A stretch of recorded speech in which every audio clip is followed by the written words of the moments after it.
Welcome to Bump Set Chat, the podcast where volleyball professionals come on and share their stories, experiences, and advice. Today from Team USA, I have TJ DeFalco. Welcome. Thank you, sir. Thank you for having me. I really appreciate you taking the time to come on, and the way we start things off is we do a few random questions. So are you ready? Sure. All right. So, you played this past season in Japan. What was that home-cooked meal you looked forward to the most when you came home? Biscuits, eggs, and gravy, country style. The way that my mom makes it, just a nice home-cooked meal. You can hardly wait. Nice. All right, second question. You can pick one of two things. One, play around at Augusta, or get a tip that takes 5 strokes off your game. The tip that takes 5 strokes off the game. All right. And last question, long road trip coming up. What music is being played? Oh, man. On a road trip, I can't just sit there and listen to one thing the entire time. I got to have a nice, a plethora of changes throughout the entire vibe. All right. Well, hey, first of all, congratulations on the engagement. That's awesome. Oh, yeah. Thank you. Appreciate that. And who is the future Mrs. DeFalco? Yeah, she is a little gymnast athlete that has been around volleyball her entire life. And her name is Logan, and she is one of a kind, for sure. Excellent. Awesome. Yeah. All right. So let's go to the beginning. Where are you from?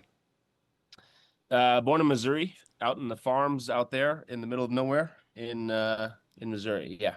I watched the video of you and Taylor talking about, growing up, words carry weight. And I thought that was really, really interesting. Definitely had an impact on you growing up. Yeah, definitely. The lesson behind it and the idea behind it was that to start crafting a character model and understanding that when people say something and when they offer either advice or things like chores to do or things to do, then you got to remember it, and you got to have the wherewithal to remember such things.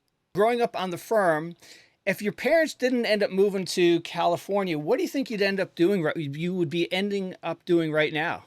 It would be in between raising livestock and golfing, because golf was my first sport out in Missouri.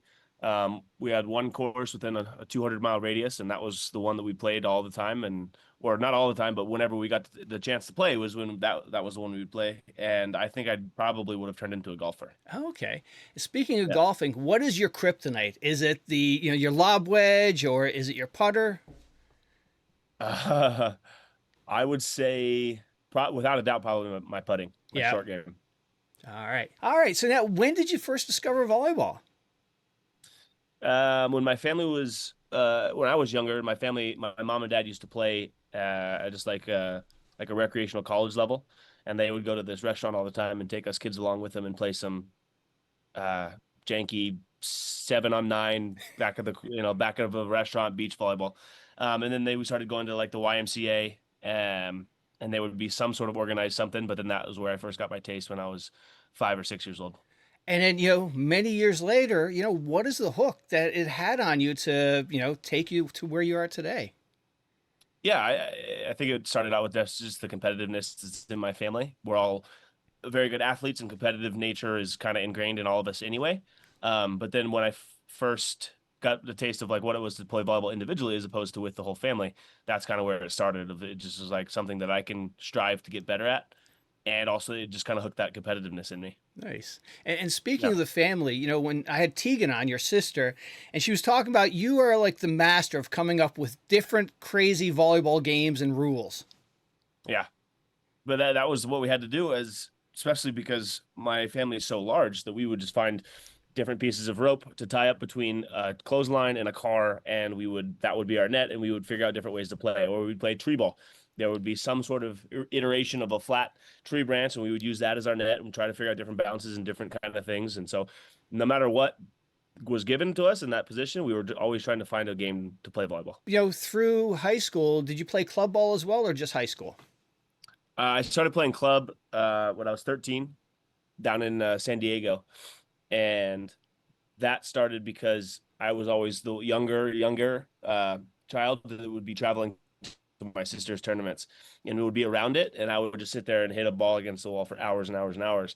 So then when I was finally of the age to play for myself, we jumped on the first opportunity there to get on a youth club team. Nice. And then over the years of playing club, I saw a video of it was like an all-star team of club players. You had a whole plethora of future volleyball talent. That was quite the year of club you had.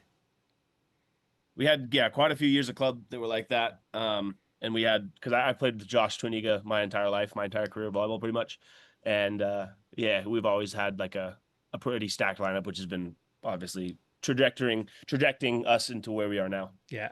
And then, after high school, you ended up at Long Beach. What was the process like, the recruiting process, and in the end, what made you pick Long Beach? I did two unofficials. So my sophomore year of high school, I went to UCLA to go watch a game on campus, and the rules then was that you could not talk to players that were under a junior off the campus. And so I had to go to campus to talk to the coaching staff, and I did the same thing to UCLA, and I went to Long Beach a couple weeks later. And just the vibe from the coaching staff and the people that they were garnered my competitiveness in a way that I wanted to continue to stick with that. And so then that it was an easy decision for me that Long Beach was the way to go. Nice. I've had Alan and Nick both on, and when Nick was on, he talked about the character of Long Beach guy, and he only surrounds himself with beach guys.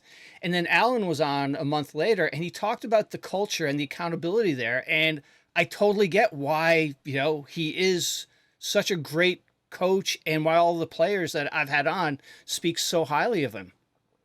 Yeah, I mean, it's very apparent. Even just having a conversation of just like a podcast, you'd understand more of what is reflected to a whole program.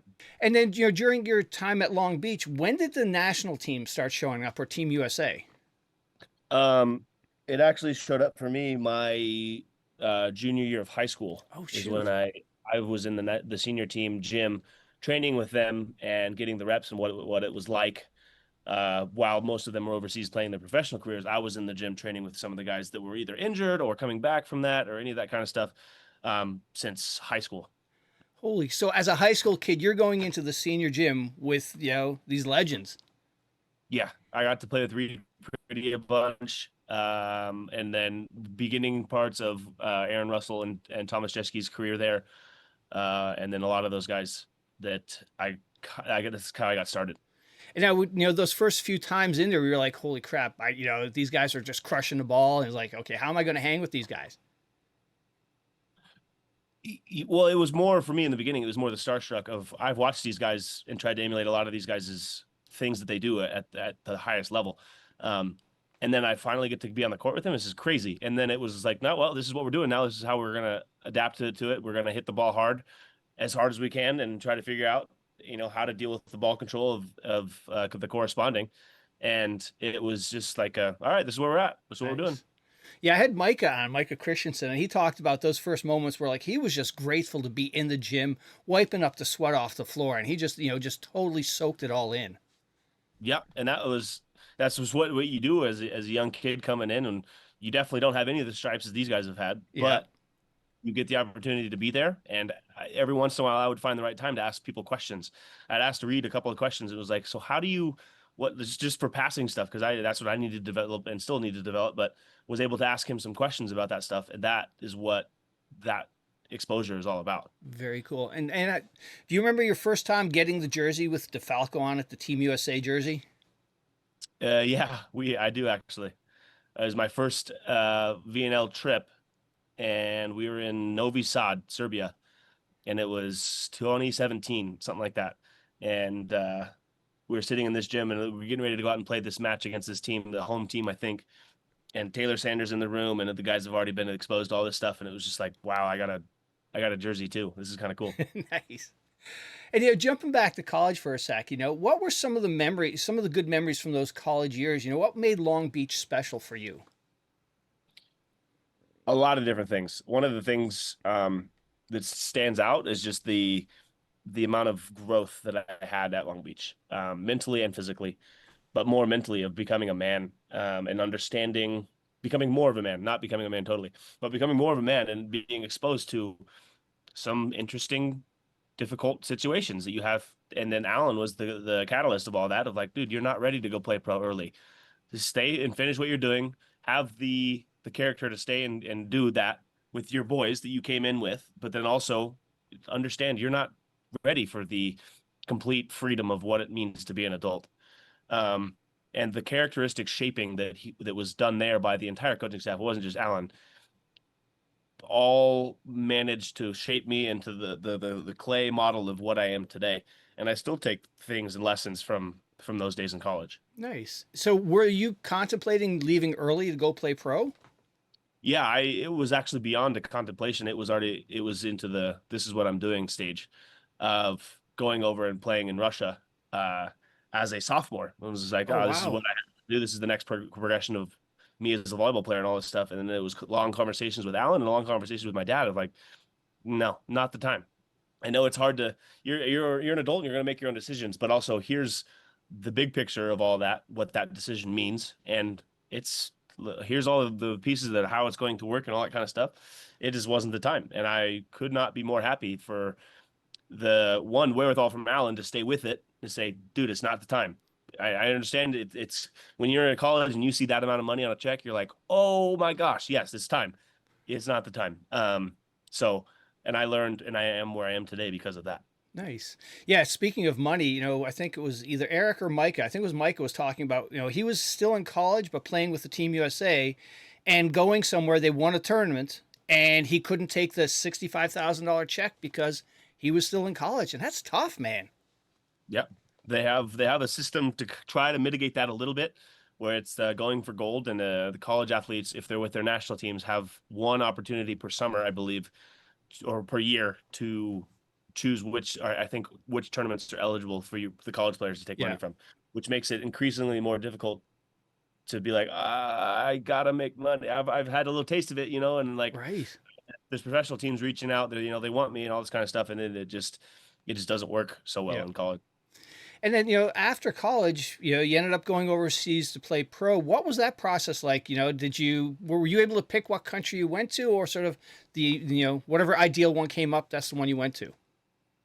There was a little bit of um what I wanted to go, where I wanted to go, and then there was a little bit of what's available because both of those need to play a part and should play a part, absolutely. But sometimes there's cases where it's like, well, I don't get to go where I want to go. Now I got to pick what is the best option for team, for the continual um upgrade of my game, Yeah. or the lifestyle, or the money, or this and that and whatever. So there's a lot of different factors that go into that. But I was fortunate enough to have one of the first options that came up was the place that I wanted to go. Nice. So that I learned a lot of stuff from that.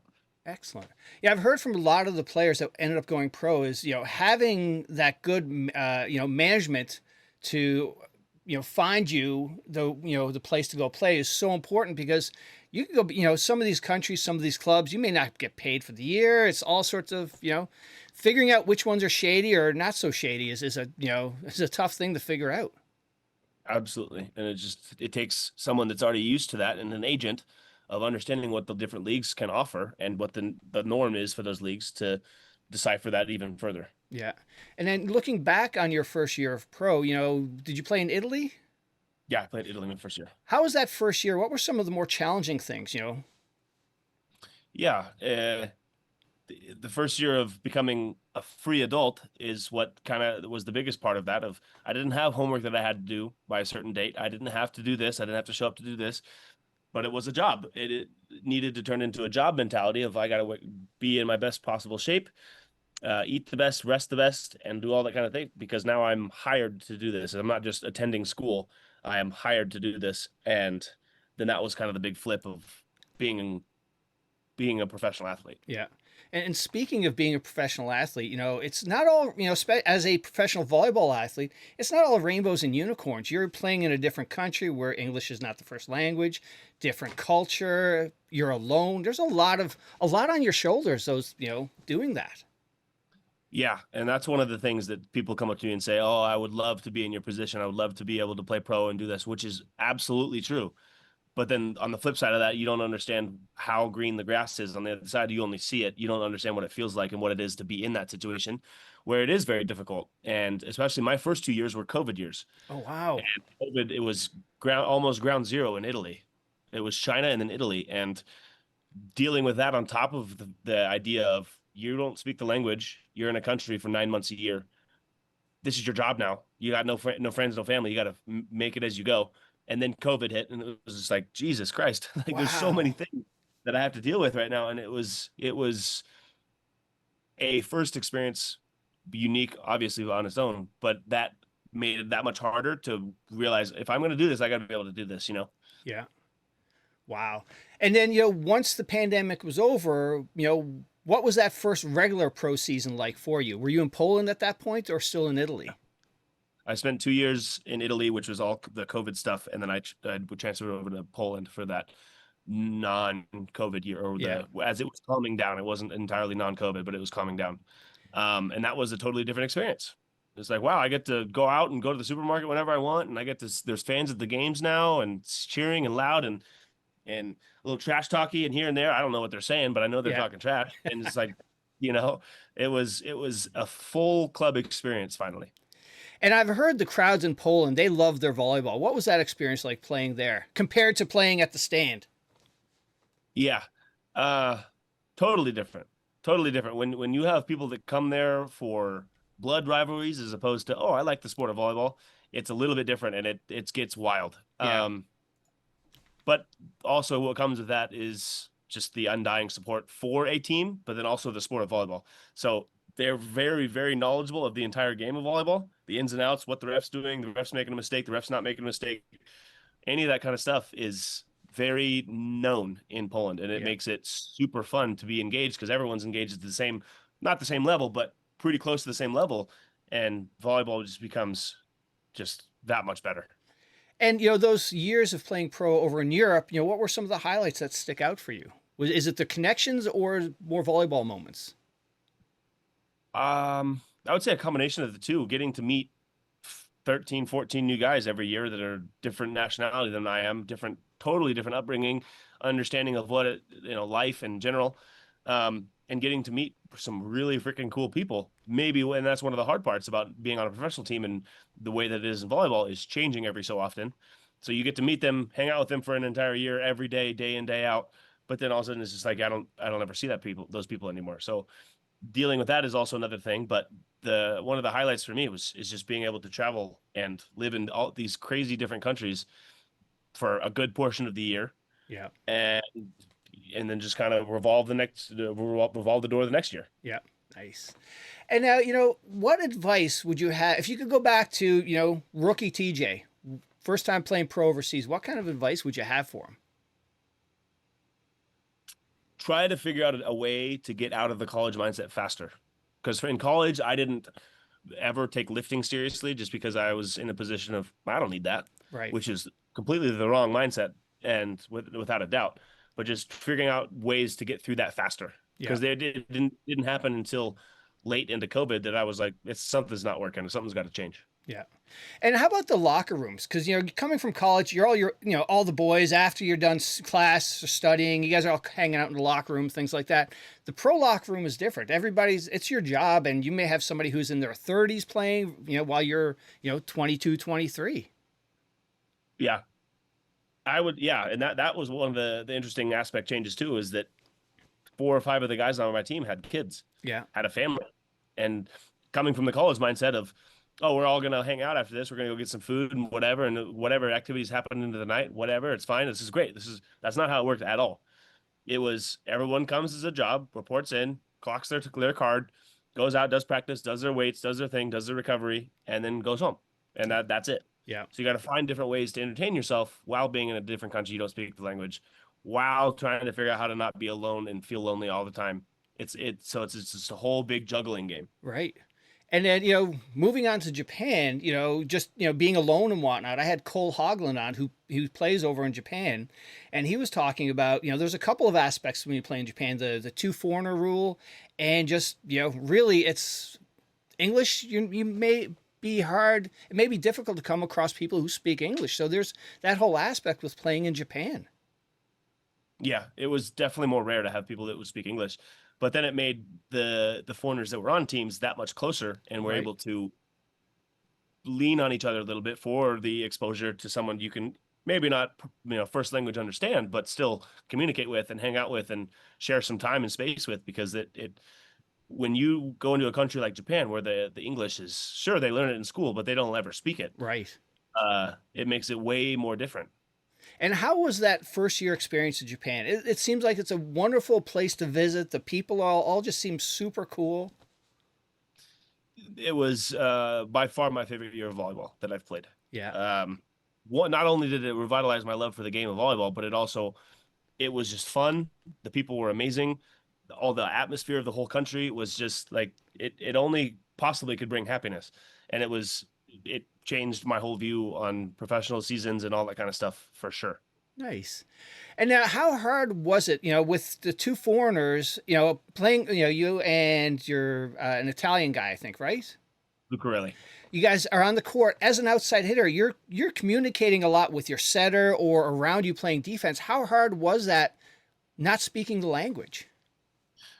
Like the conversation that I had with the team was kind of about that same topic, was that most of the stuff volleyball in English is understood. So speaking volleyball is not that difficult. There are maybe some time like a little higher, a little lower, Yeah. you can be on left and right. And so there was volleyball specific things that were not that difficult to figure out how to communicate. It was off the court stuff, speaking about life or my favorite food or my favorite, whatever it was, breaking the ice. Those conversations were a lot more difficult and required translator, which is lucky that we had two of them on our team this year, and we were able to have one at team gatherings and whatnot, just to make that a little bit easier. Nice. And now, if there's any college players think about going to play pro, I got to think going to Japan would probably be a tougher experience than going to Europe first. Yeah, I can agree with that, just because of the ease of life in Europe. Yeah. It's probably a little easier, but the quality of life in Japan, I'd say, would be higher. Yeah. So there's different things of, if someone's generally good at being alone and being adventurous and going out and kind of finding their way, then go wherever you want, because it doesn't matter. You're good at kind of dealing with that. But if someone who can identify for themselves that they need some connection, they need to be able to speak every once in a while and do this kind of thing, then Europe would be the much easier way to go. Yeah. And then, speaking of Europe, how did the European teams take practice versus going to Japan? When Cole was on, he talked about in Japan, they do they have practices where they don't even hit the ball. It's all pass, pass, pass. Was there a night and day difference between how the two countries approached practice and training and lifting? I think it would have the biggest difference between mine and Cole's team was Cole had a Japanese coach. Yeah. I had a Polish coach. So okay. I still remain some of the European ideas of training and the concepts of lifting and recovery and how much we're beating up our bodies on the weekends and whatnot. But I would assume, just based off of my exposure to the Asian community, that a Japanese coach would probably run things a lot differently than a Polish coach would. And so then that makes sense that is kind of what he said, because I didn't really feel like that at all. It was more of, there was every once in a while we had practices entirely just for ball control, no jumping, just to save the body, save the knees, save the shoulder. Yeah. Which is, you have to do that when you play two times a week on the weekend and you only have 4 days to prepare for the next team. You got to be able to find some time to save jumps. Oh, you guys play back-to-back matches? Saturday, Sunday, every weekend. Oh, wow. Yeah. That's a long season. Yep. 44 games. Holy cow. That's crazy. Yeah. And now, how did you approach, diet and lifting in Japan versus, in the, States and Europe? I understand from the Japanese, they approach a sort of more dynamic lifting and things like that. Yeah. And that thankfully that my Polish coach called me way before the season even started and said, figure out how to get a trainer or somebody to write your programs to do lifting, because the lifting that we have here is not the same. It's not going to be the same functionality for your body. And so I got someone to help me with my lifting programs and do that. And then I got into watch some of the Japanese lifts, which they make sense. I'm not taking anything away from them, but they are more of a functional movement and balance and all of the things combined, the ligaments and the stability and all that kind of stuff with a little bit of power. That's how they lifted. So then I'm not used to that. And the westernized lifting idea is just to move as much weight as possible. Yeah. And now, looking back on this past year, are you taking lessons you learned or how they approach the game that you're incorporating into whether it's your weight programming or how you play the game? Sure, without a doubt. That was one of the things that I got in and revitalized that love for me was that I just got to see firsthand that there was more things that I needed to work on and try to put into my repertoire. And then even with lifting, I saw the benefits of having an incredibly strong foundation to then put muscle on. So I've started to incorporate some of the things, the functional movement stuff that they would do into my own thing while building a lot of muscle on top of that and trying to move weight. I see the benefit of both. Nice. And now I think you had, was it Sakita was your setter for this past season? And he also sets for the Japanese national team, right? He does. What what really impressed you from playing with him this past season? Because he's not the a tall setter, so he has to make up for it, whether it's his jumping or just his quickness. Yeah, quickness, reaction, IQ. He's a magician with the ball in his hands. He does some crazy things and really well placed and is just really, really talented at what he does. And that's why he's one of the best in the world. Even though he's a foot, maybe more shorter Oh than my everybody, god! but it's just what he does with his mind that he can continue to hang. Yeah. And then you also got to play against I think Nishida and Ishikawa. Again, not tall players, but fantastic hitters. What impressed you, when you see them play in person?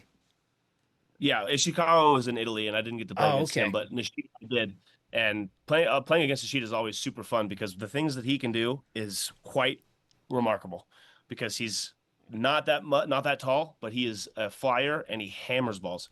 So that's just kind of the Japanese mentality of we're going to create the best base we can, and then if we want to start moving some weight, you can start moving some weight. But he jumps out of the gym and hits the ball super, super hard. So it was always fun to match up against him and play against him and just to witness what he can do. Yeah. Cool. All right, so let's talk about Olympics. You're two-time Olympian. First Olympics was, a unique one, Tokyo. What was Yeah. that experience like? How did you find out that you were on the team? You made the cut. I talked to Matt Anderson. He said, they, for one of his Olympics, they were in like a hotel bar essentially, and or not a hotel bar, but a hotel. They got called up to the conference room, and that's how they found out who's going. Yeah. It was similar to that for the Tokyo Olympics ones. We were in a hotel bubble in Rimini, Italy, right before the Olympics, and we had a time frame of when we needed to be in our rooms because everybody had their own rooms because it was COVID. Yeah. And the coach walked by and said, yes, yay or nay. And that was how we found out. And then we had a big celebration for the guys that made it and for everybody involved, just because we're all as a team. And that was the first way that we found out. And then the second one for Paris was we were at home, which was unique in itself. We usually were not home for that kind of announcement, Yeah.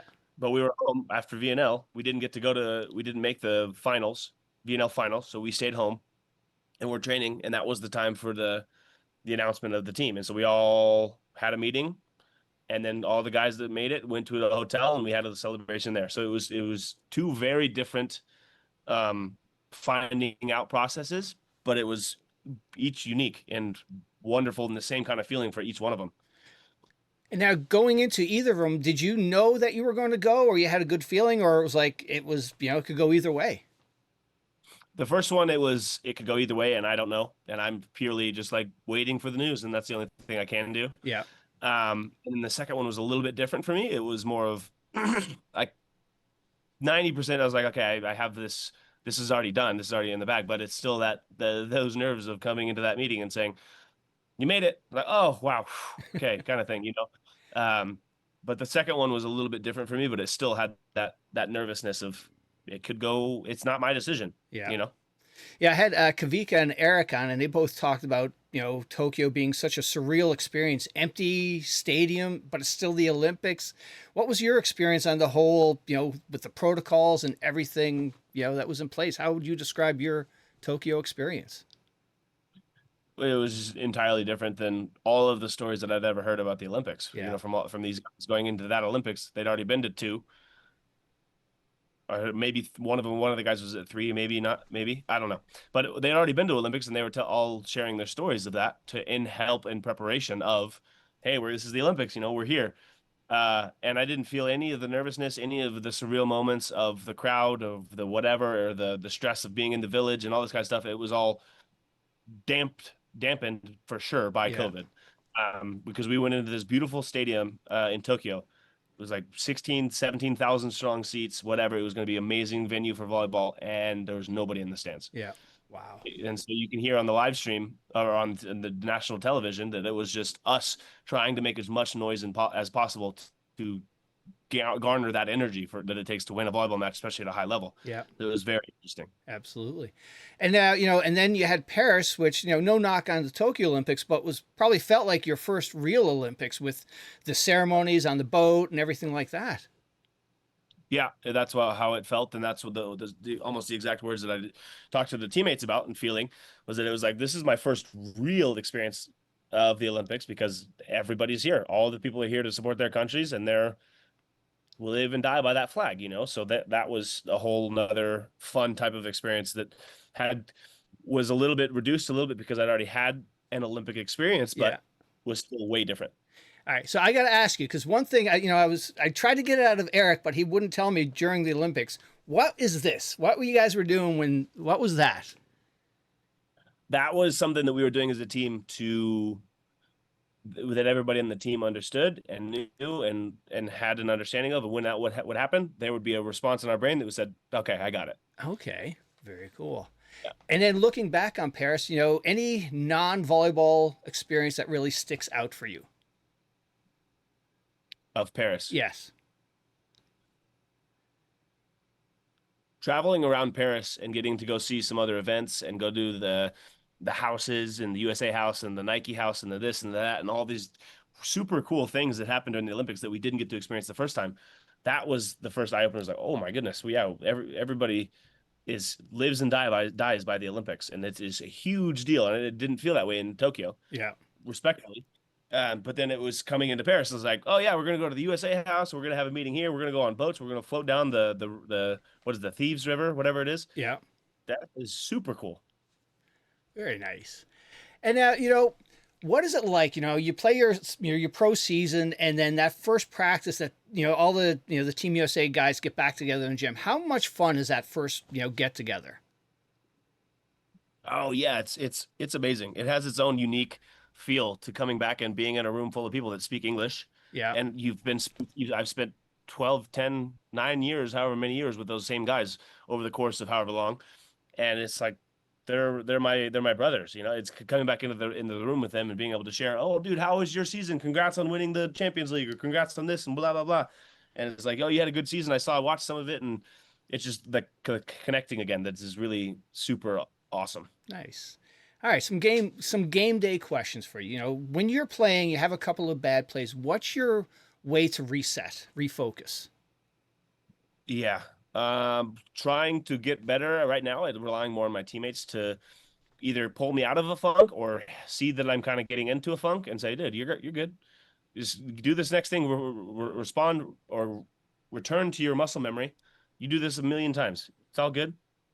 All right. And then to rely on some teammates for that. Okay. And any game day routine, superstitious thing, you got to have a nap or a certain meal or anything like that? I don't try not to get too far into the superstitious stuff, but no, I don't think so. All right. Now, a couple of, playing outside hitter questions. From what drills or techniques over the years have you found to be most effective for improving your accuracy and power? Just getting lots and lots of reps and getting to a place where it's almost muscle memory. Yeah. Yeah, I think I heard you talk about that. You every day or every practice, it's the same 3 or 4 drills you work through that are just the basics that you just do every day. Yeah, and so the goal is to get it to. I've done this so many times, and the repetitions were good enough where I did it so many times that now I can just almost get into that funk where my brain starts to go crazy, and then I could just return to muscle memory and say, I'm good. I'm going to return to this level, and hopefully then that regulates the brain. All right. And now one other question. So one of my daughter's coaches, private coaches, he had a question, how many reps, you take in session from a training session from a swinging standpoint, because he worries about pushing the pin hitters too hard and that they're getting tired, then they don't hit as hard or drive to the ball as fast as they should. Yeah.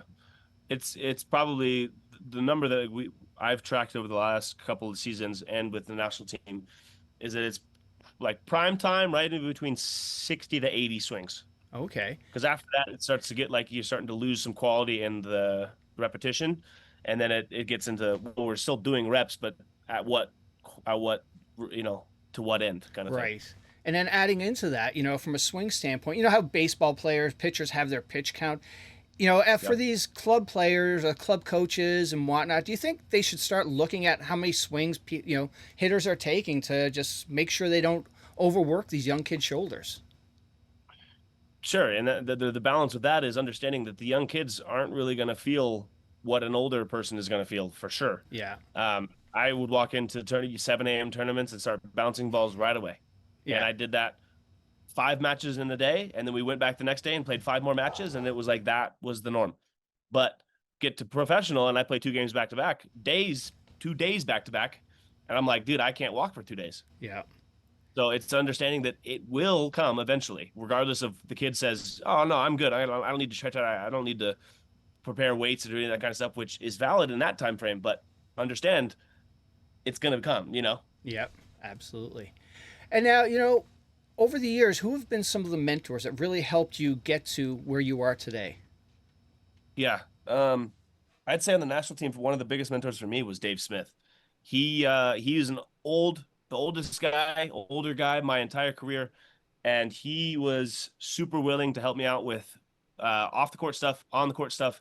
Even though he's just an incredible volleyball player and an even better person, his brain works so logistically and analytically with the game of volleyball that it matches what mine does. Mm-hmm. And I would talk with him all the time, even though being a little runt, an 18, 19, 20-year-old would normally from the older guys, the response would be, "No, dude, don't talk to me, don't ask me questions, whatever," which is, I get it, it's fine. Right. But he was always willing to. Wasn't even like me asking questions. He was just like offering it to me, which we got to that point in our relationship where he would just tell me things like, "Yep, you're right," or "What? Why is that right? Why is that? Why?" And he would feel comfortable enough to. I'm not disrespecting him. I just want to know what it is that why it works like that, why your brain is kind of picking it apart like that, because I don't see it that way. And so I'd say he was the one of the big ones for me. And I asked Nick McRae, I told him I was talking to you. He passed along a couple of things. He said, Long Beach has been to 8 of the last 9 finals. You've been to 2 of them. He said, you left Long Beach better than you found it. And he's, very proactive to help you in any way. And for him, just to say thank you and, for everything you've done. And he's super excited about your engagement. Yeah, Nicky Mack, he's just one of the greatest human beings to ever walk this planet. It means a lot to me. And just, it wasn't just me though, it was also the influence that they also learned to do and learned to be a mentor to these young gentlemen that are coming into college and kind of help, not by any means forcing them to do something, but helping them shape and see it for their own of, there's some things you got to work on here. Yeah. All right. So I had Erik on, and him and Taylor have this thing, toughest position in volleyball. So TJ, what is the toughest position in volleyball? And let I'd me say just say, setter, Mason Briggs said libero, which probably doesn't surprise you. Oh yeah, that doesn't surprise me actually at all. I was what Erik said libero as well. No, Erik actually said setter. Yeah, so Erik's got more of a logistical brain on him for sure, which is good. Yes. I'm just kidding, Mason. I love you. I would say without a doubt setter, just because of all the different things they have to juggle, who's hot, who's not, who to set, the scouting report, what are the other team doing, got to read this, got to do that, how do I do this, on top of setting location and tempo and all the things that they have to remember. I would say without a doubt setter in terms of the mental side of the game. And then if we're talking about the physical side of the game, I would have probably give it to the middles because they have to go left and right every time. Yep. And if they don't do their job, they get crushed because it's like, dude, you didn't close the hole. You jumped the wrong way. You still got to make up ground and go. And so endurance wise, I would say to give it to the middles for sure. All right. And speaking of middles, I heard that you and Taylor tried to start a podcast a while ago. Any chance you'll resurrect that? He started a podcast and Yes. did that kind of stuff. And I've done a couple episodes with him. But it's just one of those things where you get overseas and there's not a lot to do. Right. And you got to try to figure out ways to fill your time. And that was one of the solutions. And then, speaking of, away from the game, what are some things you like to do when you're not playing? I play a lot of video games just because it gives me a lot of space from where I'm at currently to get into somewhere else to talk some English with some of my buddies or just waste some time because I got a lot of time before the next practice, or I got a lot of time before bed or any of that kind of stuff, and just eases the mind a little bit for me. Now, Xbox, PlayStation, or PC guy? PC guy. What games are you playing? Call of Duty, Destiny, some other ones sprinkled in there every once in a while, but All right. Well, hey, TJ, I know you got to go. Thank you so much for doing this. But before I let you go, I look for you to recommend somebody in your volleyball circle to come on and share their story. I know without a doubt Jeff would love to come on and talk about what he's gone through as a middle blocker and just his story in general. And I think he'd be a great fit. Jeff Jendrick? Yeah. All right. We'll get you to twist his arm and we'll get him on. All Sounds right, good. TJ. Hey, good luck next season. And again, congratulations on the engagement. Yeah, I appreciate it. Thank you.